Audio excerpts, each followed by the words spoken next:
Hey there, Outcasters. We are back after a week-long absence. That means we are talking about 2 episodes. That's right, it's Season 1, Episode 7, The Damage Done, and Season 1, Episode 8, What Lurks Within. Do you know what I mean by later times? If you do, you get a free pie from the streets of Sodom. Stay tuned. You're tuning into the destination for TV superfan discussion, AFTERBUZZ TV. And now, let the buzz begin. Oh, we are back.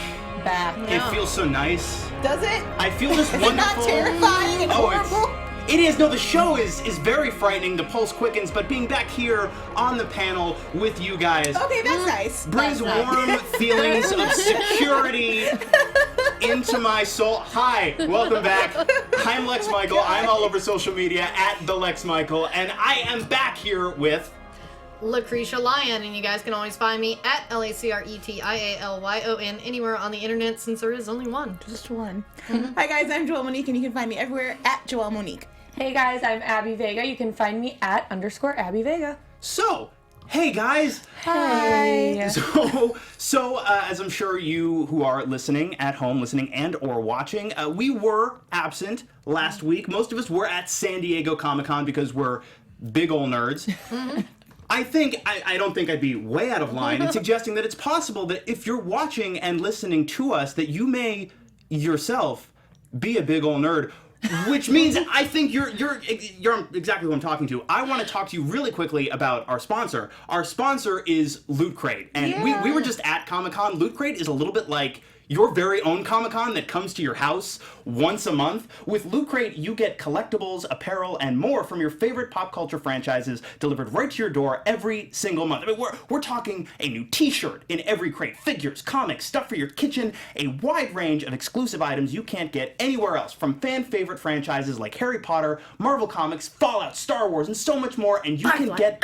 Yes, Firefly! Absolutely. All of them. All of them. If it's a nerdy thing and you like it, it's probably in one of these boxes. And you can get all of this for less than $20 a month. It's a monthly subscription box service for epic geek and gamer items and pop culture gear. You get, for that $20 or less a month, less than $20, you get 68 items, which includes licensed gear, apparel, collectibles, unique one-of-a-kind items, and a lot more really cool stuff. They have theme boxes every month. It's August. Suicide Squad's about to come out. This month's theme, appropriately enough, is anti-heroes. From bad guys doing good things for the wrong reason to good guys with questionable tactics, August is the perfect time to explore the anti-hero. Walk the hero-villain line with this 100% exclusive collection of items from DC Comics, Archer, Dark Horse, and Kill Bill that includes 2 great collectibles, a wearable, of course, the monthly tee, and don't forget the pin. Now, you have until the 19th at 9 p.m. Pacific time to subscribe and receive that month's crate. And when the cutoff happens, if you miss that deadline, it's over. Too bad you can't get this box anymore. It's gone. So act fast. Make sure to head over to lootcrate.com/buzz and enter code BUZZ, B-U-Z-Z, to save $3 off any new subscription. Loot Crate, come geek out with us. Do it. Get it. It's the best gift. I don't know if you guys get Loot Crate, but every time I get mine and I open it, I'm like, this is the greatest thing. My whole room mostly decorated in Loot Crate. And see, you don't even have to wait in line like at San Diego Comic-Con. Dude, I would have come back from Comic-Con with so much more cool free swag if they brought it to me. Right? Like Loot Crate. Okay, so all right. We have a ton that we got to get through this week because we are covering 2 episodes, and oh man, what a crazy, eventful 2 episodes. So really quick, right off the bat, big, massive story turns. What did you guys think about the events of these 2 most recent shows? I mean, I would call these 2 episodes the Answers episodes, because we finally get a full, you're like, oh, the whole time. I was like, I get it now, it's happening. But also to watch Anderson. You guys know how I feel about Anderson. I love Anderson. I have such split feelings now. I know you love Anderson, Lacretia, but I just feel like so vain and so into himself and always doing things for the completely wrong reasons. And then to see this, though, I still felt bad for him. I was like, wow, dude, you're really spiraling.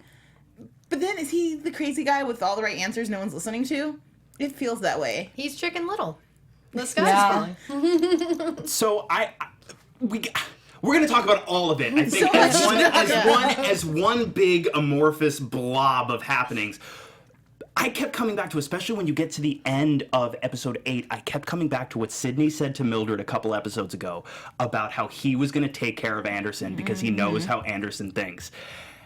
He took care of Anderson because he knows how Anderson thinks.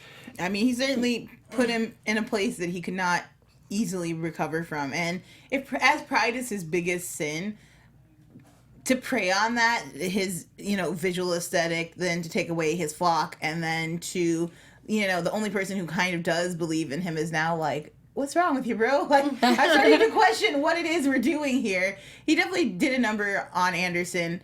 But where we ended, and I won't go too far into it, it gives me a little hope for Anderson. Well, why don't we track Anderson a little bit? Because I don't know about you guys. For my money, consistently the most compelling character on this show, to me, I think there's the most meat that you can dig into.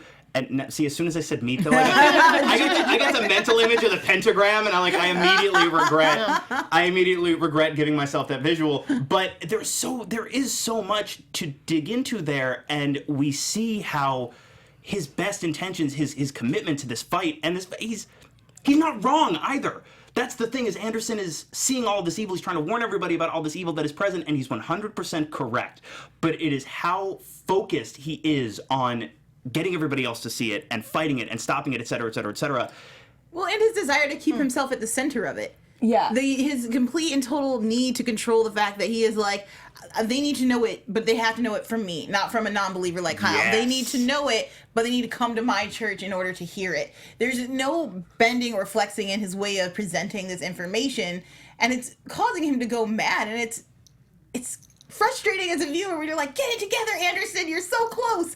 And yet so far. Yeah, that's what's annoying. I think that's what's annoying about him. I'm very annoyed with him because it's so true. He's trying to make it seem like he wants to help, but if he truly was just looking out for everyone, he wouldn't be as set on the fact that he needs to be the one to do it. And I forget episode 6 or 7 when he said, "No, this one's mine" to Kyle. It's all about him, and that's what I am kind of. I don't know. And I think we can all relate to Anderson on that way, though, because this is something he left his family for this cause. So, as Lex said, he's not really wrong. It's just that pride is becoming his greatest sin. And I think, that's what Sydney knew, especially being the greatest blasphemy, as someone who knows someone with a pentagram tattoo on their chest, to have it carved in on this guy who, he is a man of God. While he may say, God damn it all the time, he's a more realistic man of God.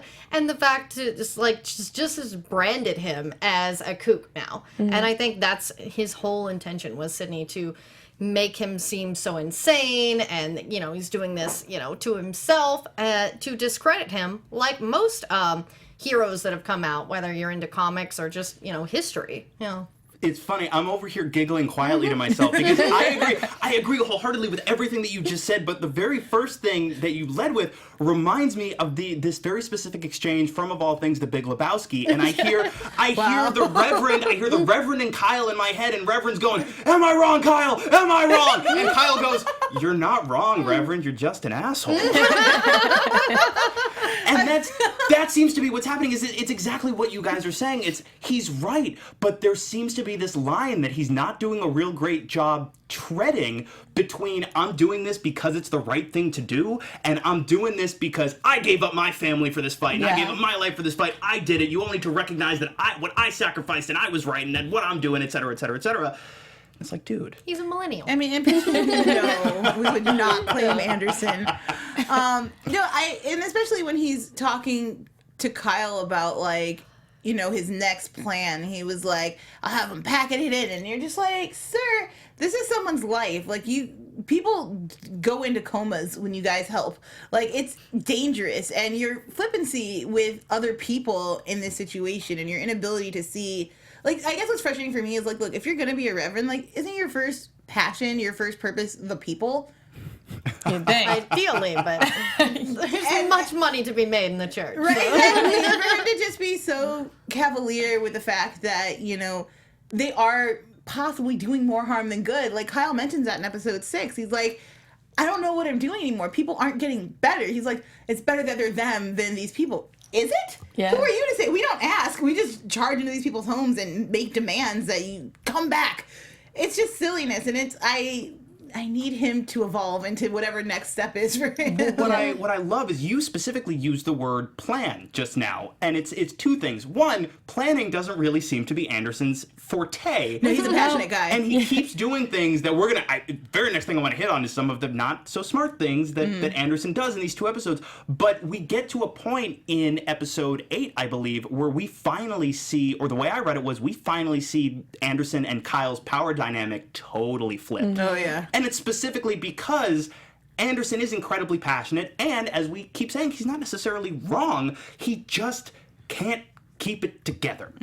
Case in point, when he very publicly at this Remembrance Day celebration, very publicly makes a show over not only accusing Sydney, who the rest of the town knows as this Random old guy. this quiet older fellow, Who came to bury his friend and pack up his home. right, by the way. not only accuses him of assault, but then exposes the pentagram on his chest to everybody. Yelling and The devil pointing. the devil. Couldn't have made a Yeah. bigger scene. Which, of course, has the sole impact of making everybody think that Anderson is crazy pants.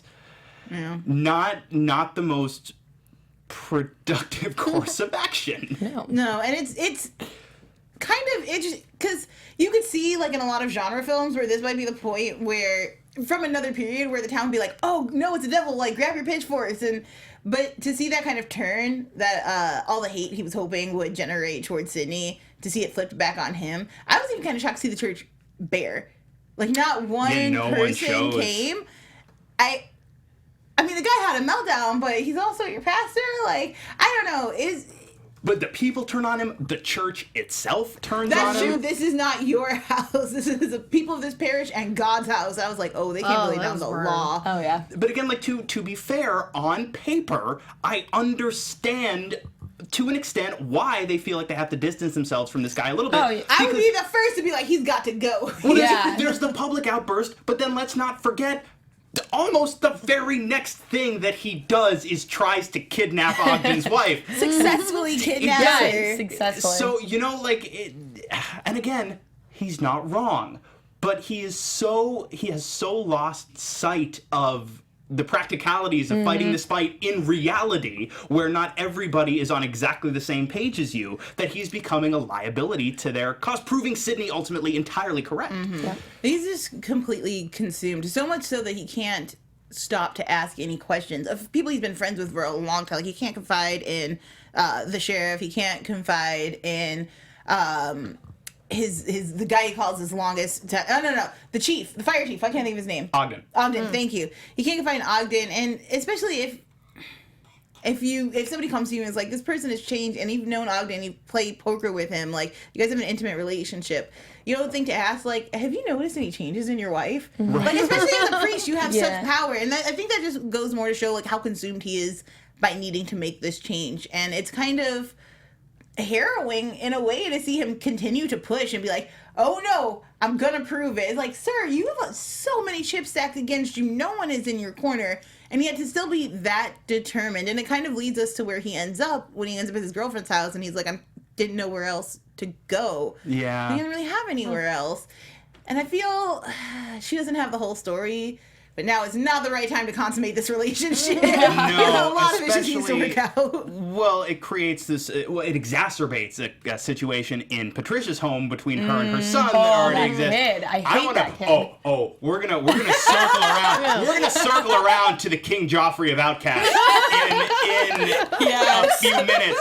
Oh, great reference. For sure, but you brought up Ogden, and I want to jump into that because Yes. we obviously, when we see the Reverend try and kidnap Ogden's wife, obviously these two storylines converge in a really big, significant way. So, okay, we see, it's funny, we pick up with Chief and Ogden at this poker game, and I wasn't expecting them to get into it as quickly as they did. I'm watching the scene and I'm like, it's tense. It's because we know, like, Chief knows something's up. Ogden knows Chief knows something. So we're going to continue to build this tension out a little bit.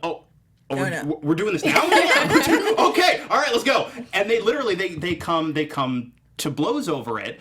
And Giles ends up recruiting Kyle to be like, all right, you just go touch my friend and let's make sure that my friend doesn't have the devil in him. And as it turns out, it's not Ogden that's possessed, it's Ogden's wife. That was fascinating turn of events. Well, because the whole time, the first thing I thought back to was when we saw the dog freaking out, and we just automatically assumed it was Ogden. We never once were even questioning his wife having something to do with it. And so I thought that was a big shock, That actually. instantly took me back to the scene where he's mowing his lawn and this girl we kind of presumed he had some kind of sexual relationship with. And he's talking, and you just see the blinds peek open a little bit. To which I'm like, of course his wife is concerned. Like, what wife wouldn't be? But no, she might be evil. We have to get into that later, but evil, question mark? I don't know. Well, so why don't we get into it now? Because it ties in not just to the storyline that we're discussing currently, but it also ties directly back into what I can only assume is going to be an ever increasingly severe existential struggle for Anderson as he tries to grapple with these new pieces of information. But it's this conversation that Giles has with Ogden where they've determined, okay, it's not you that's got this whatever in you, it's your wife. And not only does Ogden know, not only is he known the whole time, he's cool with it. Yeah, That's so sweet. Yeah. Well, it brings you back to something that you said. You brought up, like, are they really better without this in them? And it seemed like he said straight up, he's like, I like this person that I woke up to now. He, like, likes the way, he almost likes his wife better. He actually said, this is the person I want to spend the rest of my life with. So that's why it's so interesting, because up until this point, she hasn't done anything evil. She hasn't hurt anyone. Right now she's just, I guess, a better version of herself. Yeah, and to I her like, husband, at least. Yeah, I like how Kyle pointed that out. He's like, look, she hasn't done anything. And to me, this is really a good change, because we're assuming that this is demonic possession making people do evil things. But that's not necessarily true, because like he said, I like her better now, and she's trying to help other people, as you saw. What the little camper was them putting people in there when it's first kind of insane and they're a little erratic, and then it's like, oh, once they're done and back to normal, come on out, welcome to the world. Which circles back to what Sydney was saying when he was like, those first couple days were kind of rough, and it's just like, well, because and I don't know about you guys, but I got the sense that what happened to Kyle's mom, though swift, lasted a long time. I felt like she was that dangerous for a long time, but now to know that it was a swift change from my mom to demonic possession to like comatose for the rest of her life, it kind of, poor Kyle, like it wasn't even like Poor Kyle. He has no answers, no idea what is going on, and now to know that he is the like matchstick / lighthouse. They use a lot of metaphors for what he was, lighting sources for what he was, but it's just, how can you still want to take care of your daughter? Is what that was to me. I was like, you have to get your daughter away from you. She has to be far away. Oh yeah, and not to, because I there's a lot that we need to touch on as pertains to Kyle, but like we did that. And then we find out, too, that Kyle was the only survivor of this horrible, like, mine lab. accident. So they found a way. I didn't know that it was still possible. They found a way to not just double down on how awful Kyle's life is, but quadruple down on how bad his life is in the span of 2 episodes. Only survived because the guy was taking over his shift so he could watch his daughter being born. Like, it is just a hot mess of Kyle's life. Yeah. And I don't know how he continues to be so positive. Like, he's down about it, but he's still like, there's probably a way. We just need an answer. I don't know how you still have that after the amount of, like, catastrophes he's had to suffer. Kyle's Barry Allen. His life sucks, but he's still like, I'm going to make it the best out of it. He is. He's like a slower, sadder Barry.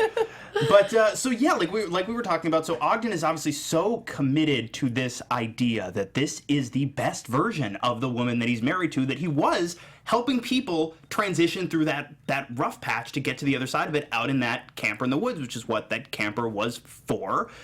This idea that maybe these inhabiting spirits could possibly make people better, or at least that it doesn't automatically equate to their evil, their monstrous, And their it doesn't destruction. crush them as a person. Like, they're still in there. They still have control some of the times. Because it was City say, like, they would have found a way to coexist eventually.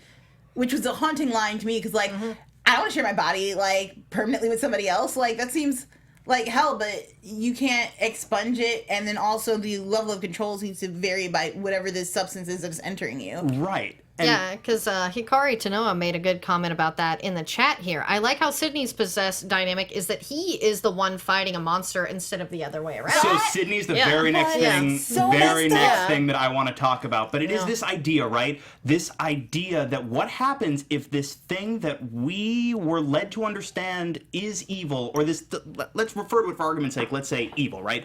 What do we do? What does Anderson do? What does Kyle do when he's a little less preoccupied and goes back to like, oh, all right, demons. What do you do when evil moves in and everyone decides they're okay with it?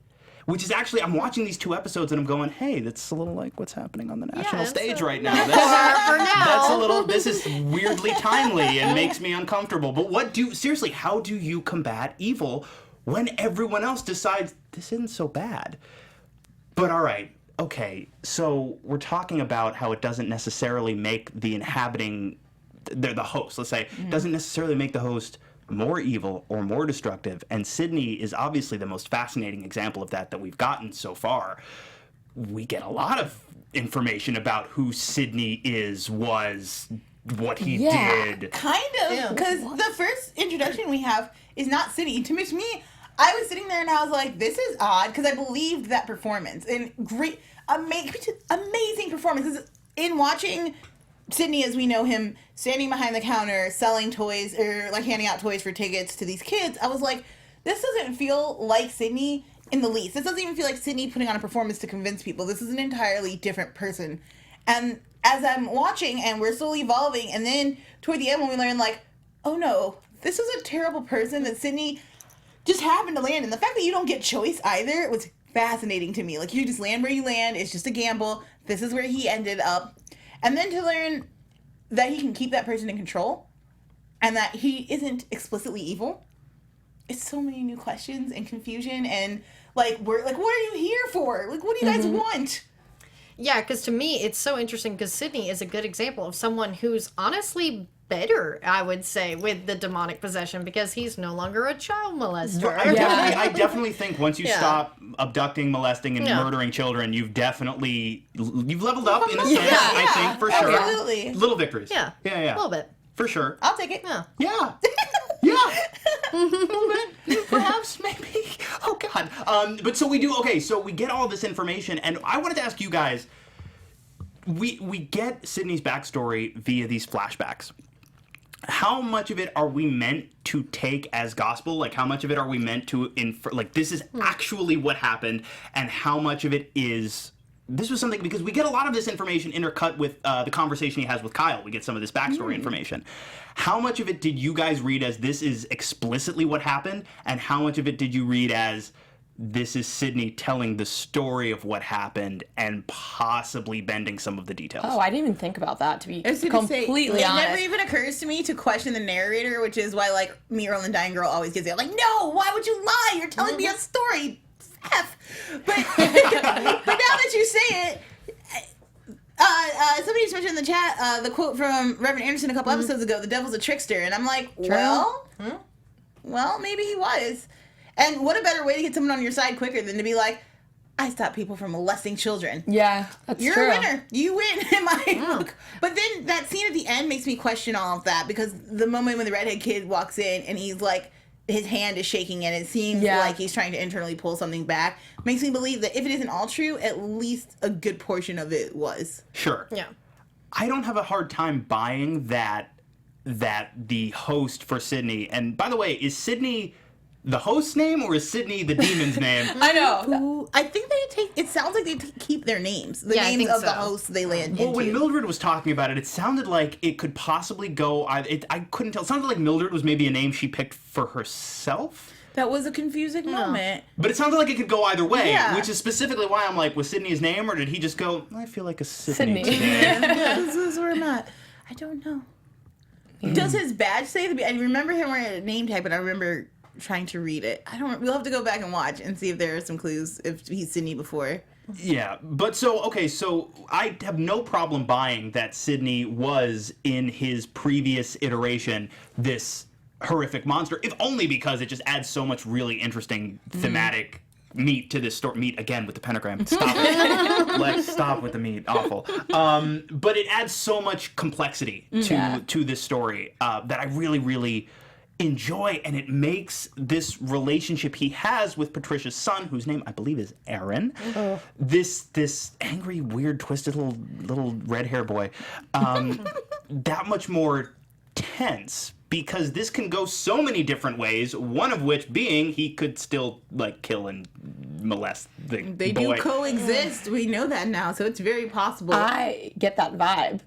I think that's That's the what's only going to reason happen. he could have let him stay, is that there's a possibility his other side might get out, which obviously we don't wish harm on anyone, but this kid is a thorn in the side he's that totally if he that. went, so, and just as a viewer, I'd be like, okay. Because the way they showed like that, he had like those flashbacks again with him sitting there. That's what made me also think that like this is gonna happen again. Yeah, and to me, it's just like I've seen a documentary once that said that ginger kids don't have souls. So I'm pretty sure, again, it's okay if they kill this kid. By the way, seriously, like this does seem to be a thing, right? Where a lot of people joke. You see online the memeified joke of how like gingers they're like scary demonic creatures, right? They are. Why? Who was responsible for saying our Joffrey is gonna be a little ginger boy? Like, because that's mean. They get so much flack already, and like Excellent casting. That great casting. But seriously though, like all kidding aside, this kid is great. I need to look up the name of this child actor. He's phenomenal, and much like Jack Gleason, who plays Joffrey, you need a very, very solid, very skilled young actor to be able to make that performance work, to be able to make you hate that character in the way that you're supposed to. Yeah, and also make it believable that he feels validated in his decision making. You see a lot of evil people who are just like, I'm evil for the sake of being evil, but this kid has like the receipts of why he turned out this way. He's like, my mom is a whore and my dad died. He called his mom a slut. Yeah. Like, I was like, what? Patricia seems like such a lovely woman. I know. And I don't understand how this happened. I get it. He lost his dad, and that's rough. That's a rough situation for anybody to grow up in. And I guess they don't like gingers over there or something, and so he's not very nice. But Patricia's such a lovely woman. How did this happen? It seems like Patricia maybe has had an arc before we get to her where she might have been trying to heal the gap of losing her husband by being with a lot of men. Sure. If we're to believe Aaron at all. And if that's the case, I get where Aaron's like 13 to 15-year-old developmental years would be mad at his mother, which you kind of get that reaction when they're sitting at the table and he's like being mean to her and she's like, you know, I just love you. Which that scene really got me. I thought it was emotionally so great and poignant. If you've ever been mad at your parent, they come back with you like, I just love you. You're just like, oh God, oh, I'm crippled. And so, like, I really, really enjoyed that scene. I think maybe, I don't know. It doesn't change him at all, though. I was shocked that, like, because he had a visceral reaction to it. He was clearly like, what's happening? I don't like this. Emotions. But he didn't change his mind at all. And I was like, how can you do this? So that's exactly what I'm talking about, though, is not that the kid seems like he's a bit of a punk, because that happens. That's just some kids, especially when you grow up in a difficult environment, that can happen. It's the fact that this kid seems, for all intents and purposes, like a sociopath, that, he seems very calm about having watched Sydney carve a pentagram into Anderson's chest. Yeah, I'm sure there's a lot of dead animals buried in their backyard from this kid. I mean, he really comes off, and he is one of those people, like, as we say, Patricia seems like a lovely woman, and I would assume the way that she is with Reverend Anderson, she probably isn't a slut. Her son is just very classically Oedipal in this, complex here. Because I remember at the beginning of the season, though, I was kind of weird. I didn't think Patricia was as great as she is now. You know what I mean? Yeah. So, I mean, it doesn't, like you said, it doesn't change anything about him. Like, he is that way, and he is kind of sociopath, whatever. He's weird.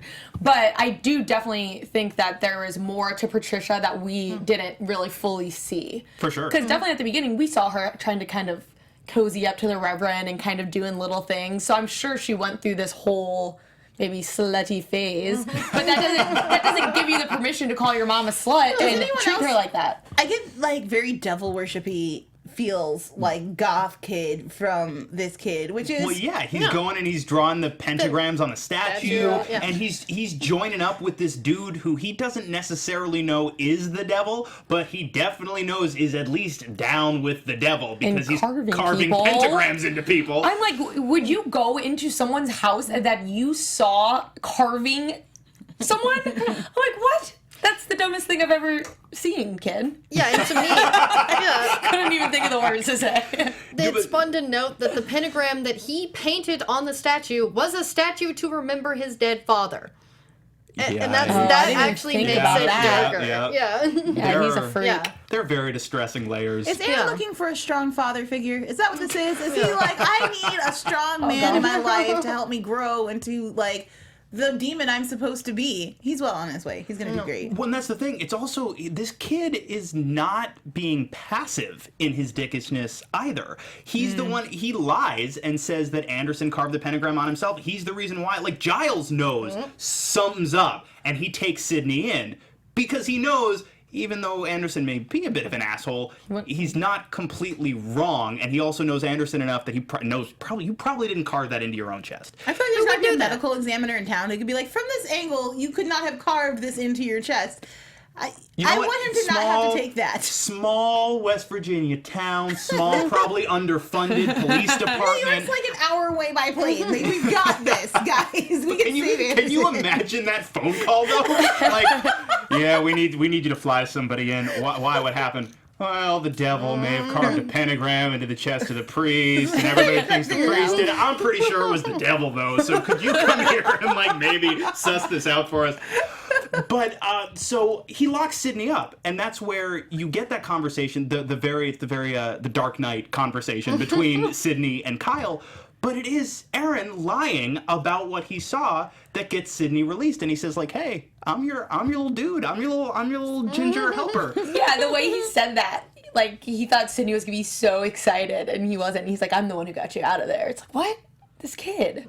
And I honestly, for a second, when he walked into the police station, I thought he was gonna do the right thing. Call me crazy. I thought he was actually going in there to say, "Hey, I saw this happen," and that didn't happen. Picture of Childhood's Hour just said, did he kill all those animals Yeah. in the trailer? I had that exact thought a couple of minutes ago, and I didn't call it out, so thank you for calling that out in the chat. I think we're maybe supposed to assume that those were tied directly to the camper, and maybe those were killed by some of the people in transition. But they never explicitly state that. And they're locked in. They can't get it. To what we saw, they can't get out without the help of the fire chief, Ogden. And they're placed so specifically, it doesn't seem like madness. Yeah. Right. You know, or the chaotic kind of madness that we're seeing out of the people that have been possessed. So I would certainly not rule out that possibility. No, yeah. Yeah, and to me, I mean, being that it's Robert Kirkman, normally the whole, point of most of his books is that people are the real evil. And see, this kid is clearly not possessed. He is just clearly, the signs of a psychopath. From someone who actually has a psychology degree, I guess I could make an official diagnosis. This kid, and if they show that he's the one that killed these animals, which is more logical being how they were placed, then they probably will start opening up into the, theme of all of Robert's books. Yeah, because I like what you just said. Because I think of Donnie as well. Yeah. It's you see these couple characters who aren't possessed or don't have any demons in them, but they're doing more evil things than the people who are possessed. Because Ogden's wife, she's done nothing wrong, and then you have Donnie and you have Aaron being psychos. So that's kind of a great point. That's exactly the segue that I would have. Good for you. That's exactly the segue that I would have gone with. Because it is in an episode where the guy that we've been treating as the devil incarnate is actually possibly in a way doing a certain amount of good by keeping this murderer he's inhabiting at bay. Then you do have somebody like Donnie, who I would argue is consistently displaying the most insidious kind of evil that we're seeing on this show. So I did want to talk a little bit about that entire thread, because we got a lot of really nice stuff between Megan and Mark, and a lot of really nasty, icky stuff from Donnie. And I wanted to talk to you guys about that, because my feelings. Donnie can go straight to hell. Oh dear. Yeah. Right deep down into the lowest pit of it. I hate this man. I kind of wish we could have seen the meeting like up close. Like I wish we could have been there when Mike snapped and it was just like, I'm just gonna pound your face in. Especially after he took the money. Like, bro, you took the money and now you're gonna flip back around and be like, yeah, I'm also gonna make you lose your job. Yeah, and important to your note, wedding ring. He didn't just take some money from them. He didn't just take a payout. He took literally every penny they had. And then immediately turns around and is like, no, yeah, thank you. But it's all cash, so now you can't even prove that I have it. I'm gonna sue you anyway. He's also that kind of Joffrey. Well, actually, Joffrey has like a temper, but I hate when there's like that evil person who's just so calm about what they're doing. You know what I mean? When he's kind of figuring out what he wants from her when he's having the meeting, he has this sinister calmness about the evil that he's doing. You know what I mean? I'm trying to think of what the analog is. He's not sadistic enough to be Ramsay. Who maybe like Walder Frey? Like maybe you know when what Donnie though? gets to be like 70, he'll be like a weird rapey Walder Frey. Like, you know, so Walder Frey. Like those type of evils creep me out even more when they're just so fine with it and chill about it. And we've been It's talking weird. about it since Donnie came on. Like his just desire to be completely in control of her life and his complete obsession with her is just beyond disturbing. And I feel strongly that he's gonna get his comeuppance very soon. I don't hope know so. how. But either way, I'm really proud of our couple, like for rallying together and being like, look, I'm just gonna sell this truck. I'm gonna admit that I made some mistakes, that I should have never gone after him like you asked me to. I was passionate in the moment, but we're gonna get back together. We're gonna get back on the right track. Genuinely almost rolled a tear during that scene. I'm being totally serious so because it's an apology, but more than an apology, Mark goes and sells the truck not because this is really going to make a big dent. This is not going to solve our problems. We're still in for a world of hell to come. But I'm getting you your ring back, and we're going to figure this out together. And it's basically a profound way not just to say that he loves her, but to demonstrate his love for her. And it worked on me like gangbusters. Why did Megan give everything? Because that was what it was worth to her. Yeah. It was worth everything for him just to be gone. If I have to, this rock on my finger means nothing. Like, I will still have my family. You have to be out of my life forever. And then this is why when he comes back, you're just like, so close. So we had a solution, you asshole. Oh, I hate him. And the symbolism of the ring just reminds me of one of my favorite moments from the other Robert Kirkman show, The Walking Dead, in which Glenn and Maggie, who I feel like Megan and Mark really do represent this, the couple that's the bright spot and sticks together. But when he cuts the ring off the zombie's finger in order to give her a proper ring, it is just the most romantic thing I've ever seen. It is so weirdly poignant for a show about dead people eating living people that and weirdly affecting. And that's something that I think Kirkman does well, is he creates these worlds which have the most bizarre, otherworldly, hellish, demonic elements you can think of, and still manages to find these little moments, like these really nice kernels of empathy and poignancy and humanity amidst it. And that can be very tough to do, especially to do consistently and to do well. And man, that moment was it was a relief. Such a relief from how dark and stressful, not just for the Holders, but for everybody, things have been. And then it gets me thinking about Lacretia, what you were saying about how this big theme that Kirkman tends to run with is that the real evil, bigger than the demonic evil, is people. And again, it's like we see a little bit how these demonic entities that are possessing these people are making certain choices, but if we were to accept the premise that evil is as evil does, and evil is evil, and that's what guides whatever it ends up doing, there's only so much choice that these demonic entities have, whereas someone like Donnie is very much human, and he's very much making these choices. He is knowingly choosing to do these things. That, to me, I don't know if you guys agree or disagree, that to me is objectively more evil 100%. than being evil by your very nature and not actively making the choice to be so. Absolutely.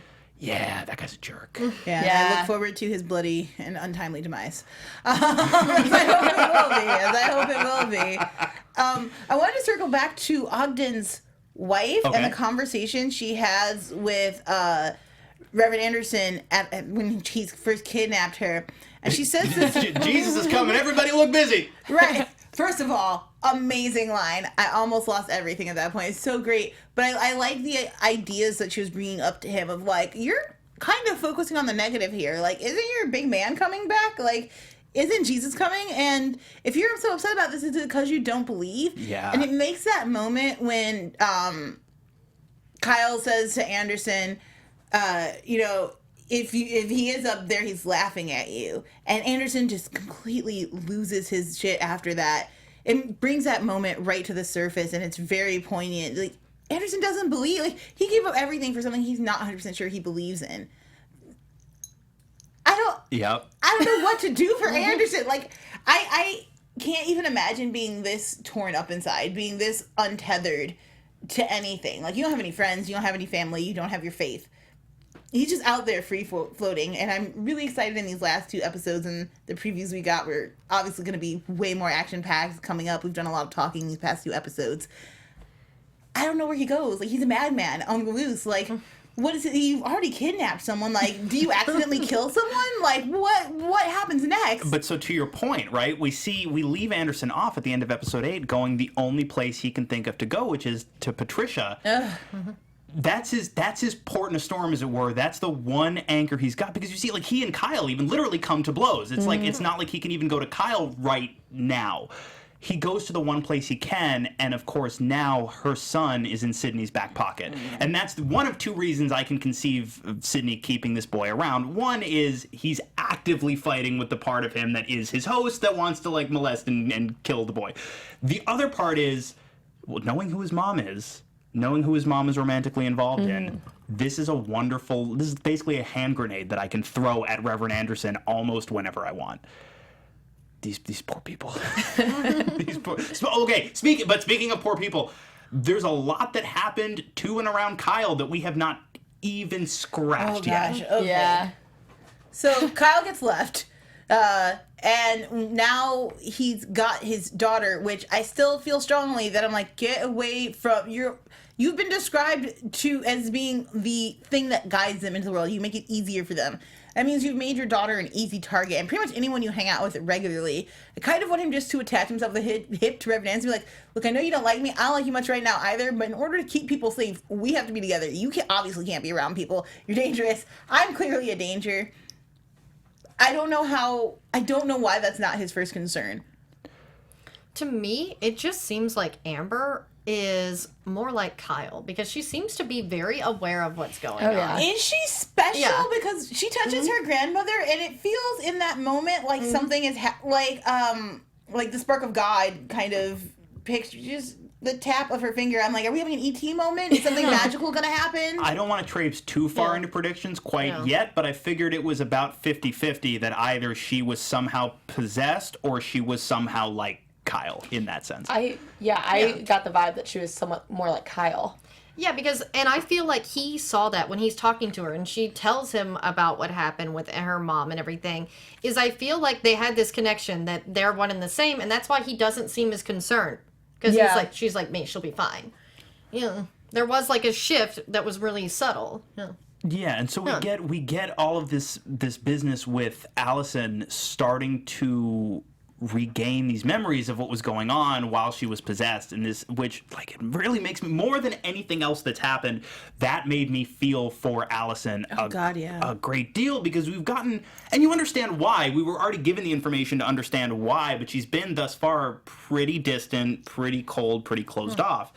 And you understand that she, after these episodes, you get a greater sense, or I did anyway, that a lot of that was total defense mechanism to protect herself from having to relive, essentially abusing her daughter. Yeah, and that's what Kyle didn't want her to remember either, because it was so horrible. He was willing to take the fall and her never know, because it is so horrible. And I feel like, her self-medicating and trying to forget it, but now it's come to head, and that's why she's run off. But I feel like she'll be back. My only thing is, I'm surprised it took her so long, because you see the whole time, anytime you saw her, Allison, and Amber interact, Amber clearly did not like her mom and had like this hate for her. Did she not wonder? Did she just assume it's all because she made her dad go away? Is that like what they're implying? I felt like we definitely got that sense of questioning from her, like especially when we get to the part where Amber's drawing and she was like, I don't know what face to draw. Exactly. Like it's clear she's been trying to put the puzzle pieces back together after this trauma. I'm more concerned about where she went off to. It sounded like Kyle felt she might be a danger to herself. Yes. So that's kind of concerning, especially with Kyle's whole speech, again, in the room with Amber and his mother talking about, it's not your fault and it wasn't her fault and she still loves us as much as she ever has. Just things beyond our control. I think it would be the worst possible thing for Kyle is if his wife killed herself thinking it was her fault. And for Amber too. I don't know. Again, he's had such a shitty life. Like, how much more can he take? When it's literally like it also seems like, and this is, I mean, if you've ever watched a Joss Whedon show before, you know you should never be more worried than when people are happy. So he gets, even though it's not in the way that he would necessarily like it to have happened, he gets to be with his daughter now. That tells me that something so much worse than anything that he's had to deal with is immediately around the corner. But he does seem to be under the impression, like he has that conversation with Megan when Megan shows up and sees that Amber's there about what happened. Like, her first response is basically, "What did you do?" But then, as Big Sister does, right? I was like, you know why she asked, and why would you ask that, Kyle? Come on, dude. Your whole life is why she asked. Like, your only friend is pentagram chest. You know what I mean? Like I'd be concerned. Sounds like my brother. But so they move on, thankfully, from that part pretty quickly. But he tells her what's going on, and she asks, basically, well, Allison's going to come back, right? And Kyle's response is essentially that what I got from it, he doesn't know, he doesn't think so.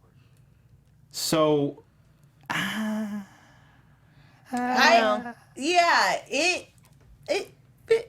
don't know. I feel like we don't know Allison enough to answer this question right now. We don't know enough about her inner demons. We don't know enough about like her tendencies. She's been so distant from Kyle, so she's been distant from us. I'd like to see her come back. Actually, the Players here does a great job, and it would be great if Kyle didn't have to suffer the loss of another woman in his life. Really? But I also feel like those warnings were so strong about how you make it easy for us, how the end times are coming. Someone is going to get possessed again, Kyle. Like, it's literally just a matter of time. And with only 2 episodes left, I'm going to guess sooner rather than later, move away from the people that you love. Like, get away from them. It's going to be bad. It's going to be blood. Yeah, and I mean, but that's why I'm starting to think that the little girl has some of Kyle's power as well. I mean, we know at the very least she's not possessed. I would think if demonic possession is like disease, the very young and very old are probably more susceptible. So maybe, you take a couple steps back. I'm trying to wrap my head around, it seems very much like so Sydney refers to Kyle as this map, this beacon, this light that they're all able to move towards. He's attracting them. He's pulling them from wherever they are into our plane. They maybe would have figured it out on their own eventually, but he's making it that much easier. But at the same time, they're also a little bit afraid of him. They're afraid of the power he has. I'm wondering, what is Kyle's actual role in this entire thing? And especially because we're getting these new chunks of information that are shifting our perspective about certain characters in such big ways, I'm wondering, I'll phrase it this way, just because Kyle is ostensibly our protagonist of this show, does that automatically mean he's necessarily the hero of this story? I'm not sure. If Robert Kirkman has taught us anything, not necessarily. Right. Rick Grimes, anyone? Right, exactly. I don't know, and I think it's because we don't know where these things come from. We keep assuming because they framed it in the context of the church that it's a heaven-hell kind of thing, but that's never been explicitly said. They're never explicitly called demons. It's clear they can be better than the humans they inhabit, or worse, but they're kind of still coexisting, so they're not fully killing whatever's inside of them. And I think until we know what their goal is, there can be no determination of good or evil. It just seems like survival at this point. And in terms of how we do know it, I feel like you don't want to end up in a coma. You don't want to have to be forced to share your body with a foreign entity. Right. So, not really either. He's kind of just straddling this line here of like, I could free you from something, but do you even know are you aware of your possession? Or is that strictly the other person talking? Like, it's so muddled down in ethics right now. Like, it's too muddled down to determine ethics at this point, I think. Yes. Well, I would say that I agree with you wholeheartedly. I would not use the word muddled because muddled makes it sound to me like they are not in control of what they're doing, and it gets too complicated to track. You know what I mean? I think it's insanely complex right now, and I think that's a credit to the writing on this show that you could actually track all of these points of view and all of these hardline stances about morality or about what my mission is or about what side I'm playing for and why I'm doing what I'm doing. And it's all insanely complex, and they bounce off of each other in such really interesting ways. I love you, chat room. Childhood's Hour just said children are usually more aware, and Amber said that her mom should be more like her grandmother. That's true. Amber did at one point go like, well, mom might be better if she's like grandma. And I was like, is this a child oversimplifying a situation of like, well, she looks at peace and she's not hurting and she's not hurting anyone, so this is better? Or is this a girl with some magical powers, which I definitely got a sense of being like, this is a healthier state than whatever those things are running around out there. Yeah. Oh. And it's obvious that Allison is not possessed, because if Kyle just touching someone repels them, I can't imagine having sex with one. Oh dear. That's awkward, man. That like now this is actually a worse mental image than the me. I just had to put that out This there. is super uncomfortable. But not, I guess not without some entertainment value. You should see this show that I'm seeing right now. Oh, God, Yikes. no. Wow. Yikes. So predictions? So let's before we run out of time, since we keep bumping up against these walls that are leading us into areas of wild speculation, let us speculate wildly and move into predictions. And now, your AfterBuzz TV This predictions. pink this week, like This is beautiful. like It's lovely. like the pentagram meat is nice and pink. It's undercooked. I think that the Reverend is gonna end up hurting Patricia. Physically or emotionally, both. Both.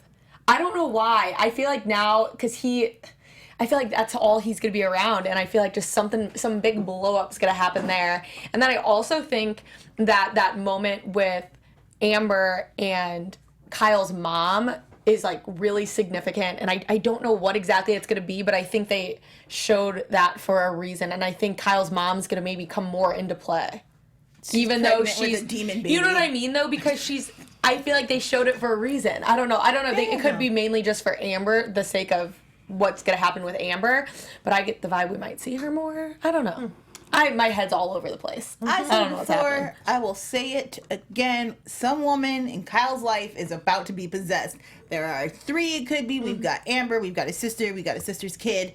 Any of them are prime, valuable suspects for either current possession or near future possession. What? Oh my God, names. Kyle's sister. Megan. Megan had a sort of strange look as she's hugging her husband. Like, there's this moment of like, gosh, relief. Like, this is the guy I married. But then we get this kind of adjustment of shots where we're over the shoulder and she's just kind of looking off distantly. And she suddenly seems not very connected to him. And we also know that these inhabiting entities just drop in. They Yeah. just randomly now we're here. Like, no, was not that Megan. the moment? It's not safe for anyone out here. I think Kyle has to get away from everybody. Wait, can I say something else?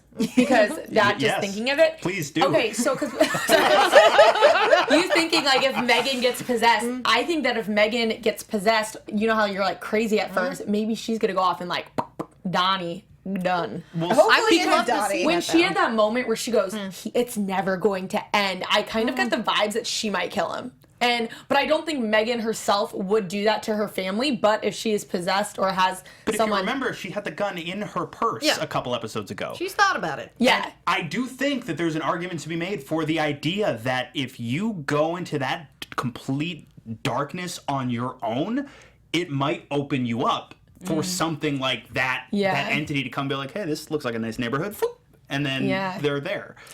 Yeah, and that's why, like, I agree with your point that I feel like Reverend Anderson and Patricia, there is going to be some friction, but I think it's going to have more to do with her son, and that Sydney will be using her son against Anderson and her, and that, you know, I feel like Anderson may wind up killing her son in some way. I mean, granted, we all agree that that's a good thing, but the his mother's townspeople- not going to think that. Well, his mother Yeah. won't, and Yeah. the townspeople certainly will be like, well, that is just proof, evidence. Like, it's done now. Yeah, and as you say with Megan, this is another reason of it will tie in there because their story's been very separate from Kyle Anderson and all the other stuff. If she gets possessed and then ultimately kills Donnie, that again ties everything up in a nice little umbrella bow.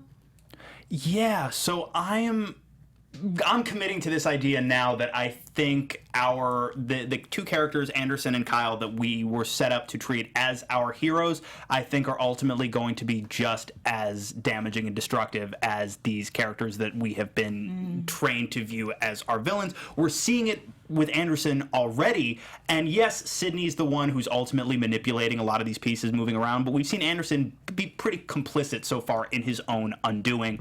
I think in the case of Kyle, there's a lot more going on than he's got these powers, he can stop them. I think, not knowing, because I just started reading the comics, I'm not that far yet.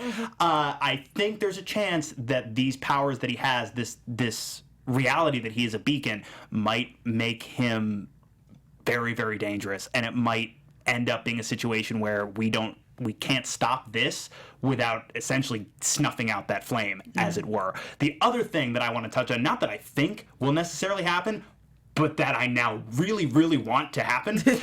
So in the chat, Hikari Tenno says, Kyle just needs to sleep with everyone? Question mark? No. And so now what I'm pulling for is for season 2. For season 2, do you guys remember that show Hung, where Thomas Jane is like a male prostitute? I want season 2 to be Hung with demons, and I want it to be Kyle essentially prostituting himself across the country to rid the world of demonic evil. It's our new web series, guys.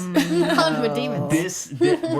And see, I like Childhood Hour, Yeah. which is what if Kyle has more evil-centered powers, but Amber has good ones. And you do feel a sort of like similarity, but as well as a dichotomy at the same time between the two of them.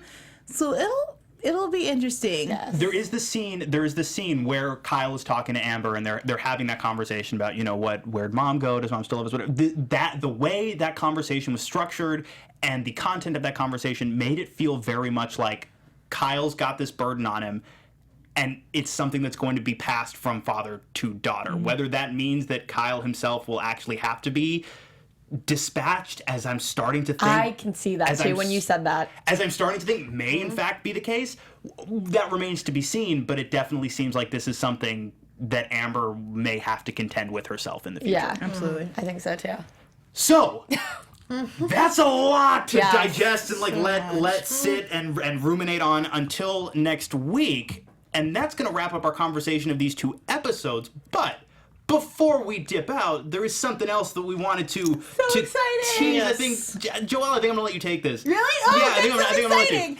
Okay, hi guys. So we're really excited because on August 3rd, that's this Wednesday, 6 p.m. Pacific Standard Time, Lacretia, Lex, and I will be hosting a new show called The Comics Corner on Book Circle. We will be breaking down comics news. We'll be doing an arc of a comic every episode. Come join us for our first episode to do the origin stories of us. You'll learn a little bit about what our favorite comics are, what we're looking for in great comics. We want to hear all about your favorite comics. Here's a question I have for you guys. Tell us what your favorite standalone issue is. It can be in a series, it can be a one-shot, whatever. Just communicate with us. Tell us what your favorite is. We'll feature some of our favorite picks on the show. We'll talk to you guys a little bit. It's going to be interactive, so we need you guys in the live chat talking to us about what you picked up that Wednesday, what you're hoping to pick up in the future, what you're looking for, what you like, your favorite artists. Tell us. We're getting some special guests, which we're super excited about. Can't tell you yet. But please come and join us this Wednesday, 6 p.m. Pacific Standard Time on Book Circle for Comics Corner. To learn more about comics and graphic novels. It's going to be great. Yes. And I'd also like to give a special shout out to Skybound Entertainment, which is what Outcast is on, for giving us cool Comic-Con swag while we were there. Yeah. Swag. It's going to be great. Swag. Hashtag swag. So, that is going to do it for us here on the Outcast After Show for this week. Until next week, my wonderful panel, where can everybody find you guys on the internet? Hey guys, you can always find me at LACRETIALYON anywhere on the internet since there is only one. Hey guys, I'm Joelle Monique. You can find me everywhere at Joelle Monique, and check me out this week on Black Girl Nerds reviewing films, talking to the ladies. It's good fun. Hi, I'm Abby Vega, and you can find me on Twitter and Instagram at _Abby Vega. And I am Lex Michael, all over social media at the Lex Michael. Yes, please check out Comics Corner on Wednesday and join us right here in our regular Sunday time next week. We're going to talk about episode 9. I have a feeling things are just going to get worse for these nice folks. We'll see you then.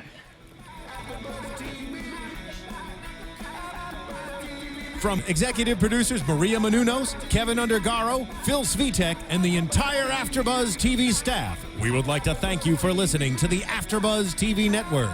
To watch or listen to other after shows and post comments or questions, be sure to visit AfterBuzzTV.com. I'm Sir Richard Wentworth, and this has been a presentation of AfterBuzz TV. Buzz you later. The views expressed herein are those of the hosts only and do not necessarily reflect the views of AfterBuzz TV or its owners or principals.